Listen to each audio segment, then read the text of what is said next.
Hello दोस्तों, कैसे हो आप सब लोग। आशा करता हूँ आप सब लोग अच्छे ही होंगे। हाजिर हूँ मैं और स्वागत करता हूँ आपका आप ही पे अपने चैनल एग्ज़ाम सक्सेस मंत्रा पे। दोस्तों, तो जैसे कि आपको पता है, आजकल हमारे चैनल एग्ज़ाम सक्सेस मंत्रा पे आपकी एंशिएंट हिस्ट्री की नई सीरीज चल रही है, यानी एक बार फिर से स्टार्ट कर दिया है हमने।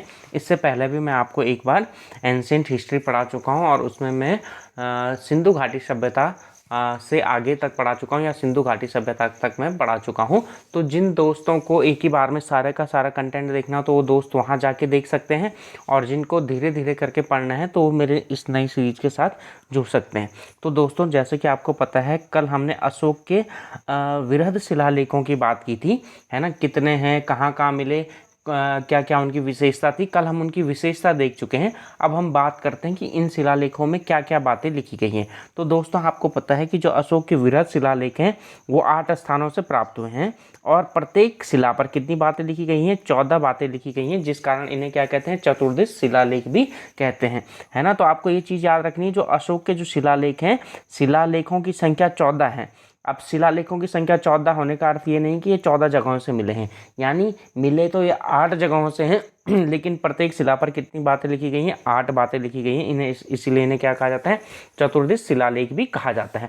तो दोस्तों, अब हम 14 की 14 बातें नहीं देखेंगे, हम जो भी उनमें इंपॉर्टेंट बातें हैं उन इंपॉर्टेंट बातों को देखेंगे जो हमारे पेपर की दृष्टि से इंपॉर्टेंट होंगी। हाँ, उसके अलावा जो बातें हैं मैं आपको सारी की सारी बातें बता दूंगा कि भाई तीसरी बात कौन सी है, चौथी बात कौन सी, 14 की 14 बात बता दूंगा। लेकिन जो मैं आप में नोट्स आपके लिए नोट्स में बना के लाया हूँ, मैं केवल इंपॉर्टेंट बातों को ही बना के लाया हूँ। तो ये चीज़ आप ध्यान रखिए। तो चलिए दोस्तों, अब हम अगर बात करें कि कौन कौन सी बातें लिखी गई हैं, तो चलिए दोस्तों देखते हैं। प्रथम शिलालेख, तो देखिए प्रथम शिलालेख में अशोक ने क्या किया है, जीव हत्या का निषेध किया है। तो आपसे पूछा जा सकता है कि अशोक के कौन से शिलालेख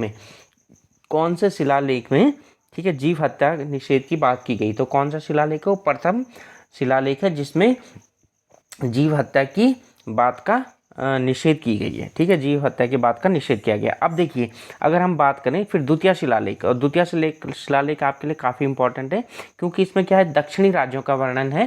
तो आपसे पूछा जाता है कि अशोक के कौन से शिलालेख में दक्षिणी राज्यों का वर्णन है। तो कौन से शिलालेख में है, दूसरे शिलालेख में दक्षिणी राज्यों का वर्णन है। अब ये दक्षिणी राज्य कौन कौन से थे, तो चोल, चेर, पांड्य।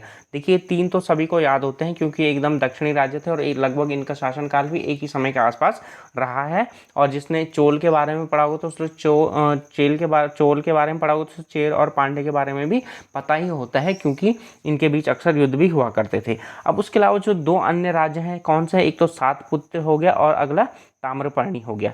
तो यानी इस तरीके से अगर हम बात करें तो अशोक के जो दूसरा शिलालेख है उसमें कितने दक्षिणी राज्यों का उल्लेख है, 5 दक्षिणी राज्यों का उल्लेख है। और ये 5 दक्षिणी राज्य कौन कौन से हो गए, चोल, चेर, पांड्य, सात्यपुत्र और कर्णी। तो इन 5 दक्षिणी राज्यों का उल्लेख है किसमें देखने को मिलता है, आपको अशोक के दूसरे शिलालेख में देखने को मिलता है। अब इसके अलावा यहाँ पर क्या मिलता है, श्रीलंका की भूमि का उल्लेख भी मिलता है। किसका उल्लेख भी मिलता है, श्रीलंका की भूमि का उल्लेख भी मिलता है, जो अशोक का दूसरा शिलालेख है। तो ये चीज़ भी आपको ध्यान रखनी है दोस्तों। चलिए, अब हम बात करें अशोक के तीसरे शिलालेख की। तो देखिए, अशोक ने तीसरे शिलालेख में क्या किया है, युक्त राजुक प्रादेशिक अधिकारियों की नियुक्ति और अल्प व्यय और अल्प संग्रह की बात की गई। तो आपसे पूछा जाता है कि युक्त राजुक और प्रादेशिक आदि अधिकारियों की नियुक्ति की बात अशोक के कौन से शिलालेख से पता लगती है, तो कौन से शिलालेख से पता लगती है, तृतीय शिलालेख से पता लगती है। और इसी में अशोक ने अल्प व्यय और अल्प संग्रह की बात की, यानी अशोक क्या कहते हैं, हमें आवश्यकता से अधिक संग्रह नहीं करना चाहिए और आवश्यकता से अधिक खर्च भी नहीं करना चाहिए, यानी जितनी आवश्यकता हो हमें उतना ही खर्च करना चाहिए। दोस्तों देखिए, इसके बाद तो मैं पंचम शिलालेख लिखा है जो इम्पोर्टेंट है, लेकिन यहीं पर मैं आपको चतुर्थ शिलालेख की भी बातें बता देता हूँ कि अशोक ने अपने चतुर्थ शिलालेख में क्या कहा है, तो उस पर भी हम एक नज़र डाल देते हैं। ठीक है, तो अशोक ने अपने चतुर्थ शिलालेख में धम्म के प्रति सम्मान, ठीक है, धम्म के प्रति सम्मान, धम्म यानी जो अशोक का बौद्ध धर्म से संबंधित बातें थी उसको समझ लीजिए आप, धम्म के प्रति सम्मान। और साथ ही साथ अशोक ने क्या कहा है इसमें, ठीक है, जो कौन से शिलालेख की बात कर रहे हैं दोस्तों हम, चतुर्थ शिलालेख की, धम्म के प्रति सम्मान और सर्वजन संभाव, यानी सभी जितने भी प्राणी विद्यमान हैं उन सभी के प्रति समान भाव रखने की बात अशोक ने अपने चौथे शिलालेख में की है। तो ये बात भी दोस्तों आपको ध्यान रखनी है। वैसे चौथा शिलालेख मैं लिख के नहीं लाया क्योंकि इतना इम्पोर्टेंट लगा नहीं और पूछा भी नहीं जाता है या कम ही पूछा जाता है। तो आपसे पूछा जा सकता है धम्म के प्रति सम्मान का भाव और सर्वजन के सम्मान की या सर्वजन के कल्याण की बात, समभाव की बात कौन से शिलालेख में कही गई है? चतुर्थ शिलालेख में कही गई है। अब अगर हम पांचवें शिलालेख की बात करें, है ना, तो पांचवें शिलालेख में क्या कही है उसने? धम्म महामात्रों की नियुक्ति की बात कही गई है। अब ये धम्म महामात्र होते क्या हैं, इससे आप समझते क्या हो, इसको मैं आपको बता देता हूँ। ठीक है, अब ये धम्म महामात्र कौन थे? अशोक के ऐसे अधिकारी थे जो अशोक के बौद्ध धर्म से संबंधित उसका प्रचार करते थे, यानी बौद्ध धर्म का प्रचार करते थे। उन्हें आप क्या कह सकते हैं? धम्म महामात्र कह सकते हैं। तो ये आपको संबंधित मतलब आपको ध्यान रखना है कि जो धम्म महामात्रों की नियुक्ति की बात है वो कौन से शिलालेख में कही गई है? अशोक के पांचवें शिलालेख में धम्म महामात्रों की नियुक्ति की बात कही गई है। अब अगर हम अशोक के छठवें शिलालेख की बात करें तो छठवें शिलालेख में अशोक किस चीज़ की बात करता है? प्रतिवेदकों यानी सूचीदाता अधिकारियों की नियुक्ति की बात करता है। तो आपसे पूछा जा सकता है कि अशोक के कौन से शिलालेख में प्रतिवेदकों या सूचनादाता अधिकारियों की नियुक्ति की बात कही गई है? तो कौन से शिलालेख में कही गई है? छठे शिलालेख में कह गई है। और इसी में यानी ये जो सूचना दाता थे इनको ही अशोक ने क्या कहा है? इनके लिए अशोक ने कुछ खास बात भी कही है। ठीक है, कि क्या करें? हर समय चाहे मैं भोजन कर रहा हूँ या मैं स्त्रियों के कक्ष में हूँ या मैं पाठशाला में हूँ या मैं वाहन पर हूँ या मैं कहीं भी हूँ, है ना, आप जो मानी जो प्रतिवेदक यानी जो सूचना दाता हैं वो मुझे क्या कर रहे हैं? मुझसे लगातार सूचित करते रहें। तो इस चीज़ की बात अशोक ने किस बात में कही गई है? छठवें शिलालेख में कही है। तो यानी प्रतिवेदकों यानी सूचनादाता अधिकारियों की नियुक्ति की बात अशोक ने कौन से शिलालेख में की है? छठे शिलालेख में कही है। और इसी के साथ अशोक ने इन सूचनादाता अधिकारियों को ये निर्देश दिए हैं कि मतलब मैं कहीं भी हूँ, उन्होंने बोला चाहे मैं भोजन कर रहा हूँ, स्नान में हूँ, ठीक है, चाहे मैं कहाँ हूँ, कहीं भी रहूँ या अपने वाहन पर हूँ, वाटिका में, या कहीं मैं कहीं भी रहूँ, आपको मुझे जो सूचना देनी है आप मुझे बेहिचक आकर दे सकते हैं। आपको सूचना देने हेतु कोई भी रोक टोक नहीं होगी। तो इसकी बात अशोक ने कहाँ की है? छठवें शिलालेख में कही है। अगर हम शॉर्ट में बोलें तो यानी जो सूचनादाताओं की नियुक्ति की बात है वो अशोक के कौन से शिलालेख से पता लगती है? हमें छठवें शिलालेख से पता लगती है। अब अगर हम सातवें शिलालेख की बात करें, है ना, तो सातवें शिलालेख में मनुष्य क्या मतलब अशोक क्या कहते हैं? सभी जगह सभी संप्रदायों के मनुष्य निवास करें, यानी इसमें धार्मिक सहिष्णुता की बात की गई है, या हम इसे भी कह सकते हैं उन्होंने सह अस्तित्व की बात की है। तो अशोक के कौन से शिलालेख से हमें सह अस्तित्व की बात का उल्लेख का पता लगता है? तो अशोक के सातवें शिलालेख से पता लगता है। तो इसको हम क्या कहते हैं? धार्मिक सहिष्णुता का शिलालेख भी कहते हैं। तो आपसे पूछा जा सकता है कि अशोक का ऐसा कौन सा शिलालेख है जिससे हमें अशोक के धार्मिक सहिष्णुता का पता लगते हैं? तो वो कौन सा है? अशोक का सातवां शिलालेख है, या इसको ही हम क्या बोलते हैं? सह अस्तित्व का शिलालेख भी कहते हैं, क्योंकि अशोक ने क्या कहा है इसमें कि सभी जगह सभी प्राणी निवास कर रहे हैं। यानी अशोक क्या चाहता है कि हम सह अस्तित्व में रहें, हम एक दूसरे के साथ बैर भाव ना करें बल्कि एक दूसरे के साथ मिलजुल कर रहें। तो इसीलिए इसको क्या कहा जाता है? सह अस्तित्व का अभिलेख भी कहा जाता है। तो आपको ये चीज़ ध्यान रखनी है। चलिए अब हम बात करते हैं तो जो अशोक का आठवां शिलालेख है, आठवां शिलालेख में अशोक ने क्या किया? धम्म यात्राओं का उल्लेख किया है। यानी अशोक ने इसमें यह बताया गया है कि वो बौद्ध धर्म से संबंधित प्रचार या उसके प्रसार के लिए कहाँ कहाँ गए और कहाँ कहाँ उन्होंने यात्रा किया। इसमें उन्होंने क्या क्या बताया है कि अशोक, ठीक है, बौद्ध धर्म अपनाने के 10वें वर्ष कहाँ गए? बोध गया गए। 12वें वर्ष वे कहाँ गए? निगाली सागर गए, जो कि नेपाल की तराई में स्थित है। और 20वें वर्ष वे कहाँ गए? लुम्बिनी में गए, है ना। आप देखिए निगाली सागर के बारे में मैंने आपको कल भी बताया था। ये क्या है? जो बौद्ध के पूर्व जन्म यानी बोधिसत्व है, तो उनकी जन्मस्थली माना जाता है। और यहाँ पर जब उन्होंने यात्रा की थी तो यहाँ पर उन्होंने क्या किया था? ठीक है, जो पूर्व बुद्ध थे उनका जो जन्म स्थल था उसका पुनरुद्धार भी किया था। तो यानी जो अशोक का सातवां शिलालेख है उससे हमें अशोक की धम्म यात्राओं के बारे में वर्णन मिलता है, मतलब जो आठवां शिलालेख था। तो अब अगर हम बात करें 9वें और 10वें की, तो उसको भी मैं आपको बता देता हूँ। हालांकि मैं यहाँ पर आपके लिए वो लिख के नहीं लाया हूँ क्योंकि मुझे वो इतना इम्पोर्टेंट लगा नहीं। तो आप देखिए आठवां शिलालेख हम देख चुके हैं। अब उसके बाद हम अगर अशोक के 9वें शिलालेख की बात करें तो अशोक अपने 9वें शिलालेख में क्या कहता है इस चीज़ पर मैं आपको बता देता हूँ। तो अशोक ने क्या कहा था, ठीक है, अनावश्यक विषयों के विरोध में जानकारी तथा धन से संबंधित उत्सवों पर बल। यानी अशोक क्या कहता है, ठीक है, अनावश्यक विषयों के विरोध में जानकारी, यानी कुछ ऐसे विषय हैं जो अनावश्यक हैं, उनके बारे में मुझे जानकारी होनी चाहिए, और धर्म से संबंधित उत्सवों पर बल। यानी अशोक क्या कहता है, धर्म से संबंधित जितने भी उत्सव हैं उन पर हमें अधिक से अधिक बल देना है। यानी बौद्ध धर्म से संबंधित जितने भी त्यौहार हैं उन त्योहारों को मनाने पर अशोक अधिक बल देता है। अपने कौन से शिलालेख में बात करूं तो मैं 9वें शिलालेख में। आप सीधे समझिए कि जो बौद्ध यानी धर्म से संबंधित जो त्यौहार हैं उनको बनाने पर बल देता है अशोक अपने 9वें शिलालेख में। अगर मैं बात करूं 10वें शिलालेख की, तो 10वें शिलालेख में अशोक ने क्या चीज़ बताई है वो आप समझ लीजिए, है ना।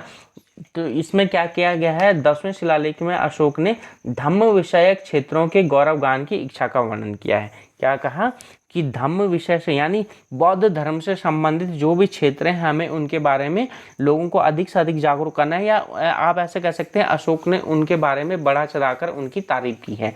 ठीक है, तो धम्म विषयक जो भी क्या है आपके क्षेत्र हैं उनके गौरव गान की इच्छा का वर्णन किया। यानी अशोक क्या चाहता है कि जो बौद्ध धर्म से संबंधित जो भी विषय हैं सभी लोग उनकी क्या करें, प्रशंसा करें, और उनके क्या करें, प्रशंसा करें और तारीफ करें। अब देखिए हम बात करें अशोक के 11वें शिलालेख की, तो अशोक के 11वें शिलालेख में धम्मदान ही श्रेष्ठ दान है। इसमें क्या कहा है अशोक ने, ठीक है, कि जो धम्मदान है वही क्या है, श्रेष्ठ दान है। यानी अगर हम लोगों को बौद्ध धर्म के प्रति जागरूक करें, उनको बताएं कि बौद्ध धर्म से जुड़ें, ठीक है, तो वही क्या होगा, सर्वश्रेष्ठ दान होगा। अब अगर हम 12वें शिलालेख की बात करें तो 12वें शिलालेख में क्या है, अशोक ने धार्मिक सहिष्णुता की नीति के बारे में बताया है। ठीक है, अशोक विभिन्न धर्मों के प्रति समान मनोभाव को दर्शाता है। यानी धार्मिक सहिष्णुता की बात किसमें की गई है, आपकी अशोक के 12वें शिलालेख में की गई है। अब अगर हम 13वें शिलालेख को देखें तो इसमें हमें क्या देखने को मिलता है, चलिए देख लेते हैं। अब देखिए जो अशोक का 13वां शिलालेख है, अशोक का सबसे बड़ा शिलालेख है।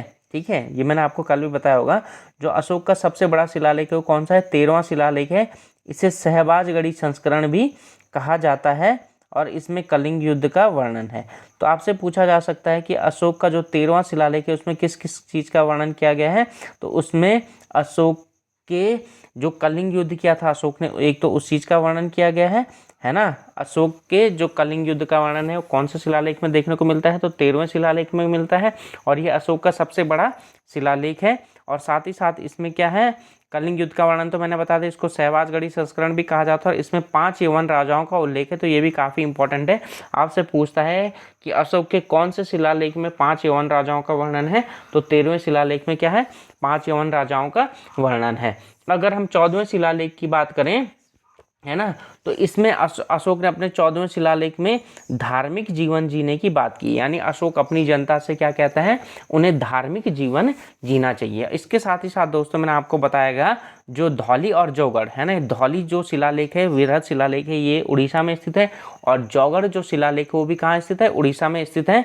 तो उसमें अशोक की जो 11वें, ठीक है, उसमें जो अशोक की 3 बातों को हटा दिया गया है जो उन्होंने अपने साधारण शिलालेखों में लिखी है। 11वें, 12वें और 13 नंबर की बातों को हटा दिया गया है, इनकी जगह 2 नई बातों को लिखा गया है। तो इसीलिए जो आपका धौली और जौगढ़ का जो शिलालेख है उसको पृथक कलिंग प्रज्ञापन भी कहा जाता है।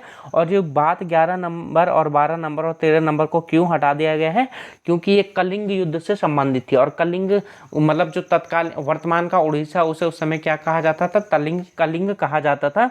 और वहीं अशोक ने युद्ध में अनेक निर्दोष लोगों को मारा था, तो जिस कारण वहाँ के लोगों के अंदर क्रोध की भावना न पनप सके, तो जो अशोक का धौली और जौगढ़ का जो शिलालेख है उससे 11, 12 और 13 नंबर की बातों को हटा दिया गया है, और वहाँ पर 2 नई बातें लिखी गई हैं कि सभी ईश्वर नहीं, क्या कहते हैं, सभी मनुष्य मेरी संतान है और मैं सभी के प्रति समान भाव रखता हूँ, ताकि जो कलिंग के लोग हैं या उड़ीसा के लोग हैं वो भी अशोक की भावनाओं को समझे, वो ये ना समझे कि अशोक ने वहाँ के या उनके भाई बंधुओं का क्या किया है, कत्ल किया है। तो दोस्तों ये हमारा क्या टॉपिक था आज, जो अशोक के शिलालेखों की जो महत्वपूर्ण बातें थी। वैसे तो मैंने आपको 14 की 14 बातें बता दी हैं, लेकिन जो पेपर से संबंधित या पुराने पेपर में बार बार पूछी गई हैं वो बातें आपके लिए लिख के लाया था। तो ठीक है दोस्तों, आशा करता हूँ जो मैंने आपको पढ़ाया है ये आपकी समझ में आया होगा और आपके लिए निश्चित ही रूप से उपयोगी होगा। अब दोस्तों जो हमारा कल का टॉपिक होगा हमारा अशोक के लघु शिलालेख। क्या होगा? अशोक के, अभी देखो दोस्तों जो हमने पढ़ा है कल, तो हमने वृहद शिलालेख देखे थे, उनकी विशेषताएं देखी थी, और आज हमने देखा कि अशोक के जो शिलालेख में जो बातें लिखी गई हैं, जो 14 बातें, कौन कौन सी बातें लिखी गई हैं। अब हम कल देखेंगे अशोक के लघु शिलालेख। जैसा कि मैंने स्टार्ट किया था तो आपको बताया था अशोक के जो स्तंभ लेख हैं वो भी दो तरीके से हैं, एक तो वृहद स्तंभ लेख थे, एक लघु स्तंभ लेख थे जो हम देख चुके हैं, और फिर दूसरे थे अशोक के क्या, शिलालेख। शिलालेखों को भी दो भागों में बांटा गया था, वृहद शिलालेख और लघु शिलालेख। तो अशोक के जो वृहद शिलालेख से संबंधित जितनी भी बातें थी वो सारी की सारी हम देख चुके हैं। कल का हमारा टॉपिक होगा दोस्तों अशोक के लघु शिलालेख। तो ठीक है दोस्तों, आपके लिए निश्चित रूप से ही क्या होगा, फ़ायदेमंद होगा। और इसी तरीके से आप हमारे चैनल एग्जाम सक्सेस मंत्रा से जुड़े रहिए, स्वस्थ रहिए, मस्त रहिए, पढ़ते रहिए और हमारे चैनल एग्जाम सक्सेस मंत्रा से जुड़े रहिए। ठीक है दोस्तों।